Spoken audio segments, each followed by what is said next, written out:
നമ്മുടെ എല്ലാം ജീവിതത്തിൽ നമ്മൾ ഒരുപാട് തീരുമാനങ്ങൾ എടുക്കാനുണ്ട്. നമ്മുടെ ഡേ ടു ഡേ ലൈഫിലാണെങ്കിൽ പോലും നമ്മൾ ഒരുപാട് തീരുമാനങ്ങൾ എടുത്താണ് നമ്മൾ മുന്നോട്ട് പോയിക്കൊണ്ടിരിക്കുന്നത്. ഒരു മനുഷ്യജീവി എന്നുള്ള നിലയിൽ തന്നെ. അങ്ങനെയുള്ള പല തീരുമാനങ്ങളും നമ്മൾ എടുക്കുന്നു എന്ന് നമ്മൾ വെറുതെ വിശ്വസിക്കുന്നതാണ്. അതെന്തൊക്കെയാണ് അതിന്റെ കാരണങ്ങളെന്ന് നമുക്ക് ഇന്നത്തെ വീഡിയോ നോക്കാം. ഞാൻ അലൻ MTPL. നമുക്ക് നേരെ വീഡിയോയിലേക്ക് പോകാം. നമ്മൾ എടുക്കുന്ന തീരുമാനങ്ങളെ നമുക്ക് പ്രധാനമായിട്ടും നമുക്ക് രണ്ട് രീതിയിൽ നമുക്ക് തരംതിരിക്കാൻ പറ്റും. ഒന്നാമത്തെ രീതി എന്ന് പറയുന്നത് നമ്മൾ അത് വലിയ നീഡില്ലാത്ത ചില ചില തീരുമാനങ്ങളുണ്ട്. അതായത് അത് പ്രത്യേകിച്ച് അതിന്റെ പ്രത്യാഘാതങ്ങളൊന്നും അത്ര വലിയ ഒരളവിൽ വരാത്ത രീതിയിൽ അത് ഞാൻ വളരെ ഉദാഹരണത്തിലൂടെ ഞാനത് പറഞ്ഞുതരാം. അതെങ്ങനെയാണെന്ന് വെച്ച് കഴിഞ്ഞാൽ, ഇപ്പോൾ നമ്മൾ സ്കൂളിലൊക്കെ പഠിക്കുന്ന സമയത്ത് നമ്മൾ എന്ത് ചെയ്യും? നമ്മൾ ഒരു ദിവസം ഇപ്പൊ ടീച്ചർ സ്കൂളിലെ നമ്മുടെ ക്ലാസ്സിലെ ടീച്ചർമാർ എന്ത് പറയും? എന്തെങ്കിലും എഴുതിക്കൊണ്ട് വാ, അല്ലെങ്കിൽ എന്തെങ്കിലുമൊക്കെ പഠിച്ചിട്ട് വാ എന്നൊക്കെ സാധാരണ കുട്ടികളോട് പറയും. അപ്പോഴത്തേക്കും നമ്മൾ അടുത്ത ദിവസം സ്കൂളിൽ ചെല്ലുന്ന സമയത്ത് ഈ സാധനം നമ്മൾ എടുത്തിട്ടില്ല എന്നിരിക്കട്ടെ. അതേസമയം നമ്മുടെ കൂടെ ഇരിക്കുന്നവനൊക്കെ ഇത് എല്ലാം പഠിച്ചു പാസ്സായി, അവനെല്ലാം അറിയാം എന്നുള്ള രീതിക്കാണെന്നിരിക്കട്ടെ. നമുക്കിതൊന്നുമില്ല. നമുക്ക് എന്താ ഉള്ളത്? നമ്മൾ എഴുതിയിട്ടും ഇല്ല, ഒന്നും ചെയ്തിട്ടില്ല. അപ്പൊ ടീച്ചർ നമ്മളോട് ചോദിക്കുകയാണ്, നമ്മുടെ തൊട്ടപ്പുറത്തോട് ഇരിക്കുന്നവനോട് ആദ്യം ചോദിക്കും, എന്ത് ചെയ്യും? ഇന്നലെ പറഞ്ഞ കാര്യം. അപ്പൊ അവൻ എണീറ്റിട്ട് പറയും, ഇതാണ് ഇതാണ് ഇത് ഇന്നത്തെ കാര്യങ്ങളൊക്കെ ഇതാണ് ഇതെന്നൊക്കെ പറഞ്ഞ് അവൻ ഡീൽ ചെയ്യും. നമ്മുടെ തൊട്ടിപ്പുറത്തിരിക്കുന്നവനോട് ചോദിക്കും, അവനും പറയും. അപ്പൊ നമ്മളോട് ലാസ്റ്റ് ചോദിക്കും, യോ എവിടെ? പറഞ്ഞ കാര്യങ്ങൾ എവിടെ? അപ്പൊ നമ്മൾ എന്ത് പറയും? നമ്മൾ ആ സാഹചര്യത്തിൽ നമ്മൾ എടുക്കുന്ന ഒരു തീരുമാനത്തിന്റെ ഫലമായി വരുന്ന ഒരു ഉത്തരമാണ്. ഒരു 80% അല്ലെങ്കിൽ ഒരു 90% കുട്ടികൾ പറയാൻ സാധ്യതയുള്ളൊരു ഉത്തരമാണ്, ഞാൻ മറന്നു, അല്ലെങ്കിൽ ഞാൻ ബുക്ക് എടുക്കാൻ മറന്നു. എന്തെങ്കിലും പഠിക്കുന്ന കാര്യമാണെങ്കിൽ ഞാൻ പഠിക്കാൻ അത് വിട്ടുപോയി. ഈ മറന്നു എന്നുള്ള ഒരു ഓൾട്ടർനേറ്റീവ്, ഈ തരത്തിലുള്ള ഉത്തരങ്ങളെ നമ്മളൊരു ഓൾട്ടർനേറ്റീവ് ഉത്തരം എന്ന് പറയും. അതായത് അതിന് പ്രത്യേകിച്ച് ദോഷമൊന്നുമില്ല നമ്മളാ പറഞ്ഞതിൽ. അതായത് മറ്റൊരാളെ ബാധിക്കുന്നതോ ഒന്നുമല്ല. പക്ഷേ നമ്മളാ പറഞ്ഞത് ഒരു ഓൾട്ടർനേറ്റീവ് ഉത്തരമാണ്. ഐ മീൻ ഒരു ഓൾട്ടർനേറ്റീവ് വഴിയിലൂടെ നമ്മൾ പോയിട്ടാണ് ഇത് പറഞ്ഞത്. നമ്മളെന്താ പറഞ്ഞത്? നമ്മൾ മറന്നു, നമ്മളിത് കണ്ടില്ല എന്നൊക്കെ നമ്മൾ പറയുന്ന ആ തരത്തിലുള്ള ഉത്തരങ്ങൾ, അല്ലെങ്കിൽ ആ തരത്തിലുള്ള തീരുമാനങ്ങൾ നമ്മൾ എടുക്കുന്നത്, എങ്ങനെ ഉത്തരം പറയണം എന്നുള്ള തീരുമാനങ്ങൾ നമ്മൾ എടുക്കുന്നത്. അതേസമയം മറ്റൊരു ഒരു ഒരു വശത്തിലേക്ക് വന്നു കഴിഞ്ഞാൽ, നമ്മൾ സ്കൂളൊക്കെ വിട്ടു, ഐ മീൻ നമ്മൾ പഠിത്തമൊക്കെ കഴിഞ്ഞു, നമ്മൾ പിന്നീട് ജീവിതം മുന്നോട്ട് പോകുമ്പോൾ നമുക്ക് ജീവിതത്തിൽ വളരെ ഇമ്പോർട്ടൻ്റ് ആയിട്ട് തീരുമാനങ്ങൾ എടുക്കേണ്ട നിമിഷങ്ങളുണ്ടാവും ജീവിതത്തിൽ. അപ്പോൾ എന്ത് ചെയ്യും?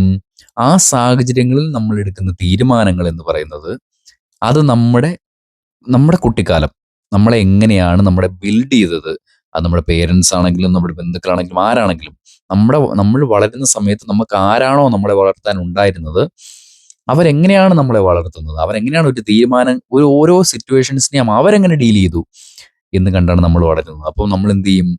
ആ ഒരു രീതിയിലേക്ക്, അല്ലെങ്കിൽ നമ്മുടെ അപ്പനും അമ്മയൊക്കെ എങ്ങനെയാണോ ഒരു പ്രശ്നത്തെ ഡീൽ ചെയ്തത്, ആ ഒരു രീതിയിലേക്ക് നമ്മൾ നീങ്ങാൻ തുടങ്ങും. ഇതാണ് പൊതുവെ സംഭവിക്കുന്നത്. പക്ഷേ നമ്മൾ കുറച്ചും കൂടെ മാറി ചിന്തിക്കും. ഇപ്പൊ പിള്ളേരൊക്കെ ആകുമ്പോഴത്തേന് എന്ത് ചെയ്യും? നമ്മൾ ഐ മീൻ ഈ യങ് ജനറേഷനൊക്കെ എന്ത് ചെയ്യും? കുറച്ചും കൂടെയൊക്കെ പുറത്തേക്കൊക്കെ പോയിട്ട് അവരെ അനുഭവിക്കുന്ന ജീവിതാനുഭവങ്ങളും മറ്റൊരു രീതിയിലായിരിക്കും. അല്ലെങ്കിൽ വീട്ടിൽ നിൽക്കുന്ന എപ്പോഴും വീട്ടിലുണ്ടാവുന്ന മക്കളെ പോലെ ആയിരിക്കില്ല. ഇപ്പൊ ഹോസ്റ്റലിൽ നിന്ന് പഠിക്കുന്ന ഒരാളെ സംബന്ധിച്ച് എപ്പോഴും വീട്ടിൽ നിന്ന് പഠിക്കുന്ന ഒരാളുടെ ഒരു ജീവിതാനുഭവം അല്ലായിരിക്കും അവർക്ക് ഒരിക്കലും ഉണ്ടാവുന്നത്. അപ്പൊ അവരെടുക്കുന്ന തീരുമാനങ്ങൾ അവർ കുറച്ചും കൂടെ ചിന്തിച്ചെടുക്കും. കാര്യം അവർ ചെറുപ്പത്തിലെ ഒറ്റയ്ക്ക് നിൽക്കാൻ പഠിച്ചു. ഒറ്റയ്ക്ക് നിൽക്കാൻ പഠിക്കുമ്പോൾ നമ്മൾ എന്ത് ചെയ്യും? നമ്മൾ സർവൈവലാണ്. ഒറ്റയ്ക്ക് നിൽക്കുമ്പോൾ നമുക്ക് സർവൈവൽ എന്ന് പറഞ്ഞൊരു ഒറ്റ സംഭവം മാത്രമേ ഉള്ളൂ. അപ്പൊ നമ്മൾ സർവൈവ് ചെയ്യാൻ വേണ്ടിയിട്ട് നമ്മൾ നമ്മൾ നല്ല നല്ല തീരുമാനങ്ങൾ എടുത്തേ പറ്റത്തുള്ളൂ. നല്ല തീരുമാനങ്ങൾ എടുത്തില്ലെങ്കിൽ നമ്മൾ അവിടെ സർവൈവ് ചെയ്തില്ല. ഒരു പുതിയ സ്ഥലത്ത് നമ്മൾ പിടിച്ചു നിൽക്കില്ല. അപ്പൊ ഈ തീരുമാനങ്ങൾ എടുക്കുന്നത്, സീരിയസ് ആയിട്ടുള്ള തീരുമാനങ്ങൾ പലപ്പോഴും ഏറ്റവും നന്നായി തീരുമാനങ്ങൾ എടുക്കുന്നത് വീട്ടിൽ നിന്ന് മാറി നിൽക്കുന്ന കുറച്ചും കൂടെ ജീവിതാനുഭവങ്ങളൊക്കെ ഉള്ള ആളുകൾക്കായിരിക്കും. ഇതൊക്കെ പെട്ടെന്ന് ഒരു ഒരു ഒരു തീരുമാനമെടുത്ത്, അല്ലെങ്കിൽ ഭയങ്കര ഹാർഡായിട്ടുള്ളൊരു സിറ്റുവേഷനിൽ നിന്നും വളരെ നിസ്സാരമായിട്ടുള്ളൊരു തീരുമാനമെടുത്ത്, അല്ലെങ്കിൽ പെട്ടെന്ന് തന്നെ രക്ഷപ്പെട്ടു പോകാൻ പറ്റുന്നത്. നമ്മൾ ഈ നേരത്തെ പറഞ്ഞ ഓൾട്ടർനേറ്റീവ് ആയിട്ട്, അല്ലെങ്കിൽ സ്കൂളിൽ ടീച്ചർമാരുടെ അടുത്തൊക്കെ നമ്മൾ ഈ പറഞ്ഞു നിന്ന പോലെ എല്ലാ സാഹചര്യങ്ങളിലും പിന്നീട് ഒരിക്കലും നമുക്ക് ജീവിതത്തിൽ മുന്നോട്ട് പോകുന്ന സമയത്ത് ഇതൊരിക്കലും പറ്റില്ല, ഇങ്ങനെ പിടിച്ചു ചെയ്യാൻ പറ്റില്ല. അപ്പം നമ്മൾ നല്ല തീരുമാനങ്ങൾ എടുത്തേ പറ്റത്തുള്ളൂ. ഇനി ഈ തീരുമാനങ്ങളെ സ്വാധീനിക്കുന്ന മറ്റൊരു പ്രധാനപ്പെട്ട ഘടകമാണ് സോഷ്യൽ, അല്ലെങ്കിൽ ഒരു സോഷ്യൽ നോംസ് എന്ന് പറയുന്നത്, ഒരു സോഷ്യൽ സിറ്റുവേഷൻ എന്ന് പറയുന്നത്. അത് കുറച്ചും കൂടി ഒന്ന് വിശദീകരിച്ച് നമ്മൾ പറയുകയാണെങ്കിൽ, ഇപ്പൊ നമ്മളൊരു തീരുമാനം എടുക്കുമ്പോൾ, ഇപ്പൊ നമ്മൾ +2 കഴിഞ്ഞ് നിൽക്കുന്ന ഒരാളാണെന്നിരിക്കട്ടെ. അവർ ഡിഗ്രിക്ക് അവരുടെ യഥാർത്ഥത്തിലുള്ള അവരുടെ ആഗ്രഹം ഒരു എഞ്ചിനീയർ ആകണമെന്നായിരിക്കും. അല്ലെങ്കിൽ വ്യത്യസ്തമായ ആഗ്രഹങ്ങളുണ്ടാവാം. ഒരു മ്യൂസിക് കോളേജിൽ പോയി പാട്ട് പഠിക്കണമെന്ന് ആഗ്രഹമുള്ളവരുണ്ടാകാം. ഇനിയിപ്പോൾ രാജ്യം വിട്ടു പോയി പഠിക്കണമെന്നുള്ള ആഗ്രഹം ഉണ്ടാവാം. അവർക്ക് എന്തും ആഗ്രഹമുണ്ടാവാം. പക്ഷേ പൊതുവെ നമ്മുടെ സൊസൈറ്റി ആ സമയത്ത് എന്താണോ പ്രിഫർ ചെയ്യുന്നത്, ഒരുപാട് ആളുകൾ ആ സമയത്ത് ഏത് ട്രെൻഡാണോ ഫോളോ ചെയ്യുന്നത്, അത് നമ്മളും ഫോളോ ചെയ്യാനുള്ള സാധ്യത ഒരു 99.9% ഉണ്ട്. അതിലൊരു ഒരു ഒരു ഒരു പെർസെൻറ്റേജിന്റെ കുറവുള്ള ചാൻസിൽ നമ്മൾ എടുക്കുന്ന തീരുമാനമാണ് നമ്മുടെ ജീവിതത്തെ മാറ്റിമറിയുന്നത്. അപ്പോൾ ആ ഒരു ഓരോ പ്രാവശ്യവും അല്ലെങ്കിൽ ഓരോ കാലഘട്ടത്തിലും അതിന്റെ ചുറ്റുപാട് നടക്കുന്ന കാര്യങ്ങൾ വ്യത്യസ്തമായിരിക്കും. അതിന്റെ അനുകൂലനങ്ങൾ വ്യത്യസ്തമായിരിക്കും. ഇപ്പോൾ ഇപ്പൊ നമുക്ക് യുദ്ധം നടക്കുന്നു. നമുക്കിപ്പോൾ ഗ്യാസ് സിലിണ്ടേഴ്സ് കിട്ടാനില്ല. അങ്ങനെയുള്ള ഒരുപാട് പ്രശ്നങ്ങൾ ഇപ്പോൾ ഉണ്ടാവുന്നു. കുറെ കാലം കഴിഞ്ഞ് ഈ യുദ്ധം എപ്പോഴും കണ്ടിന്യൂ ചെയ്യുന്ന സംഭവമല്ലല്ലോ. അതുകൊണ്ട് എപ്പോഴും ലോകം മാറിക്കൊണ്ടേയിരിക്കും. അപ്പൊ ആ സമയത്ത് നമ്മളൊരു പ്രധാനപ്പെട്ട ഒരു സ്റ്റെപ്പ് വെക്കേണ്ട ഒരു സമയത്ത് നമ്മുടെ സോഷ്യൽ സിറ്റുവേഷൻ അതെന്താണോ അതിനനുസരിച്ച് സൊസൈറ്റി നമ്മളെ ഇങ്ങനെ പ്രഷർ ചെയ്യും. ഇപ്പൊ പലപ്പോഴും നമ്മുടെ കല്യാണം കഴിയും. ഇതിപ്പോ ഒറ്റയ്ക്ക് ജീവിക്കാൻ ആഗ്രഹിക്കുന്ന എത്ര പേരുണ്ടാവാം. പക്ഷെ അവരെ പോലും ഒറ്റയ്ക്ക് ജീവിക്കാൻ നമ്മുടെ സമൂഹം സമ്മതിക്കില്ല. അതെന്ത് ചെയ്യും? അവരോട് എന്ന് പറയും, കല്യാണം കഴിക്കുന്നില്ല എന്നൊക്കെ പറഞ്ഞിട്ട് അവരുടെ തീരുമാനത്തെ മാറ്റിമറിക്കുന്ന രീതിയിൽ ഈ സോഷ്യൽ സിസ്റ്റം വർക്ക് ചെയ്യും. അപ്പോൾ നമ്മൾ പലപ്പോഴും ഒരു തീരുമാനം എടുക്കുന്നതിന് മുമ്പ് ഒരു പ്രധാനപ്പെട്ട തീരുമാനം, അല്ലെങ്കിൽ നമ്മുടെ ജീവിതത്തിൽ രക്ഷപ്പെടേണ്ട ഒരു തീരുമാനം, അല്ലെങ്കിൽ നിസ്സാരമായിട്ടൊരു തീരുമാനമാണെങ്കിൽ പോലും നമ്മൾ ഒരിക്കലും ഇവരെന്ത് വിചാരിക്കും, അല്ലെങ്കിൽ ഈ സോഷ്യൽ സിസ്റ്റം അവരെ നമ്മൾ എതിർക്കുമല്ലേ എന്ന് വിചാരിച്ച് നമ്മൾ പൊതുവെ ഒന്നും ചെയ്യാതിരിക്കരുത്. അങ്ങനെ ചെയ്യാതിരുന്നാൽ, നമ്മുടെ തീരുമാനങ്ങളെ നമ്മൾ അങ്ങനെ മാറ്റിയാൽ അത് നമുക്ക് വലിയ ദുഃഖങ്ങൾ ഉണ്ടാക്കും. അതുകൊണ്ട് എപ്പോഴും മനസ്സിലാക്കേണ്ട ഒരു കാര്യം എന്ന് പറഞ്ഞാൽ, നമ്മൾ ഏത് തീരുമാനം എടുക്കുന്നതിന് മുമ്പും നമ്മുടെ ചുറ്റുമുള്ളവരെന്താണോ നമ്മളെ വളർത്തുന്ന, നമ്മുടെ പേരൻസ് എങ്ങനെയാണ് നമ്മളെ ബിൽഡ് ചെയ്തത്, നമ്മുടെ കൂട്ടുകാരെന്താണ്, കൂട്ടുകാർക്കൊക്കെ ഒരു വലിയ പങ്കുണ്ട് നമ്മുടെ ഒരു തീരുമാനങ്ങളിൽ. കാര്യം നമ്മൾ ഏറ്റവും അധികം നമ്മുടെ പേരൻസിനോട് പോലും നമ്മളൊരു പല കാര്യങ്ങളും ഡിസ്കസ് ചെയ്യില്ല. ഏറ്റവും കൂടുതൽ നമ്മുടെ കാര്യങ്ങൾ ഡിസ്കസ് ചെയ്യുന്നത് നമ്മുടെ സുഹൃത്തുക്കളോടായിരിക്കും. അപ്പോൾ ഇതിലൊക്കെ ഭയങ്കര പങ്കുള്ളത് ഈ കൂട്ടുകാർക്കാണ്. അപ്പോൾ നമ്മുടെ കൂട്ടുകാരെങ്ങനെയാണ്, നമ്മുടെ ചുറ്റും ഒരു വ്യക്തിയെ സംബന്ധിച്ച് അവന്റെ ചുറ്റും എന്താണ്, അവൻ എന്ന് ഇടപെടുന്ന കാര്യങ്ങൾ എന്താണ്, അതിനനുസരിച്ച് ഇതിങ്ങനെ നമ്മുടെ തീരുമാനങ്ങൾ ഇങ്ങനെ മാറിക്കൊണ്ടേയിരിക്കും.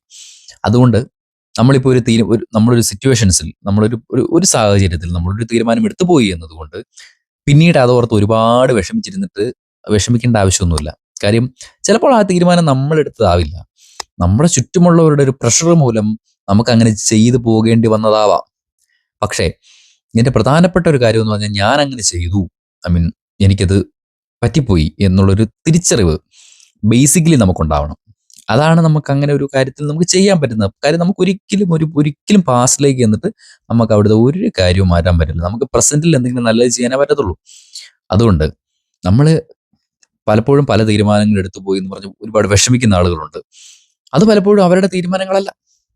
അത് നമ്മുടെ സോഷ്യൽ സിസ്റ്റത്തിന്റെ ഭാഗമായിട്ട് നമ്മളിൽ പ്രഷർ ചെയ്ത് നമ്മൾ ഉണ്ടാക്കിയെടുക്കുന്ന, നമ്മൾ തീരുമാനിക്കപ്പെട്ട ചില കാര്യങ്ങളാണെന്ന് നമ്മൾ ആദ്യം മനസ്സിലാക്കണം. പിന്നെ ഈ സോഷ്യൽ സിസ്റ്റത്തിൽ നിന്നും നമ്മൾക്ക് എങ്ങനെ രക്ഷപ്പെടാം എന്ന് നോക്കിയാൽ, അത് പെട്ടെന്ന് അങ്ങനെ രക്ഷപ്പെടാൻ പറ്റുന്ന ഒരു സംഭവമല്ല. കാരണം നമ്മൾ ജീവിക്കുന്ന സാഹചര്യം, നമ്മൾ ജീവിക്കുന്ന സൊസൈറ്റിയിൽ നമ്മളെപ്പോഴും ഇൻഫ്ലുവൻസ്ഡ് ആയിരിക്കും. ആ സൊസൈറ്റിയിൽ അറിയപ്പെടുന്ന ആളുകൾ, നമ്മൾ ജീവിക്കുന്ന സമൂഹത്തിലെ പ്രധാനപ്പെട്ട ആഘോഷങ്ങൾ, വിഷയങ്ങൾ, ഇതൊക്കെ നമ്മളെ ബാധിക്കും. അതുകൊണ്ട് അതിൽ നിന്ന് പെട്ടെന്ന് ഒന്ന് ഒളിച്ചോടാനോ അല്ലെങ്കിൽ അതിൽ നിന്ന് പെട്ടെന്നൊരു മാറ്റം കൊണ്ടുവരാനോ ഒന്നും നമുക്ക് പെട്ടെന്ന് പറ്റിയെന്ന് വരില്ല. പക്ഷെ ചില കാര്യങ്ങൾ നമുക്ക് തീരുമാനിക്കാൻ പറ്റും. ബേസിക്കലി നമ്മൾ ചെയ്യേണ്ടത്, നമുക്ക് എന്താണ്, നമ്മൾ എന്താണ് ആവാൻ പോകുന്നത്, നമുക്ക് എന്താണ് കേപ്പബിലിറ്റി, നമുക്ക് എന്തിലാണ് ഇൻട്രസ്റ്റ് എന്നുള്ള കാര്യങ്ങളൊക്കെ നമ്മൾ സ്വയമേവ ഒന്ന് തിരിച്ചറിഞ്ഞാൽ, നമുക്ക് ഈ പൊതുവേ ഈ വരുന്ന അമ്പുകളൊക്കെ നമുക്കൊരു ഒരു ചട്ട വെച്ച് ഇങ്ങനെ തടുക്കാൻ പറ്റും. ഒരു ഇരുമ്പ് ചട്ട വെച്ച് നമുക്കിങ്ങനെ തടുത്ത് നിർത്താൻ പറ്റും. കാര്യം നമുക്ക് ബേസിക്കലി നമുക്കറിയാം. ഇപ്പോൾ ഒരുത്തൻ നമ്മളോട് ഇങ്ങനെ വന്നിട്ട് പറയാണ്, അത് ആ ഒരു കാര്യമുണ്ടല്ലോ, അത് നീ എടുത്ത തീരുമാനം അത് ശരിയായില്ല എന്ന് പറഞ്ഞാൽ നമുക്കറിയാം അത് ശരിയായെന്ന്. നമുക്കറിയാം നല്ലതിനാന്ന്. നമുക്കറിയാം ഈ വന്ന് പറയുന്നവനും നമ്മുടെ ഈ തീരുമാനം മാറ്റിയാൽ അവനും ചില ലാഭം ഉണ്ടാവുന്ന കേസാണ് നമുക്കറിയാം. അപ്പൊ നമ്മൾ എന്ത് ചെയ്യും? നമ്മുടെ തീരുമാനം നമുക്ക് സ്ട്രോങ് ആയിട്ട് മുന്നോട്ട് കൊണ്ടുപോകാൻ പറ്റും. അപ്പം ബേസിക്കലി നമ്മൾ എന്താണ് ചെയ്യുന്നത്, നമ്മൾ ചെയ്യുന്ന കാര്യം റൈറ്റ് ആണോ, നമ്മൾ ചെയ്യുന്ന കാര്യം മോശപ്പെട്ട ഒരു കാര്യമാണോ എന്നൊക്കെയുള്ളൊരു ബോധം നമുക്കുണ്ടെങ്കിൽ ഒരു പരിധിവരെ നമുക്ക് നമ്മുടെ തീരുമാനങ്ങൾ ശരിയായിട്ട് കൊണ്ടുപോകാൻ പറ്റും. അപ്പൊ അതായിരുന്നു നമ്മുടെ ഇന്നത്തെ വിഷയം. നമുക്ക് മറ്റൊരു വീഡിയോയിൽ കാണാം. ബൈ.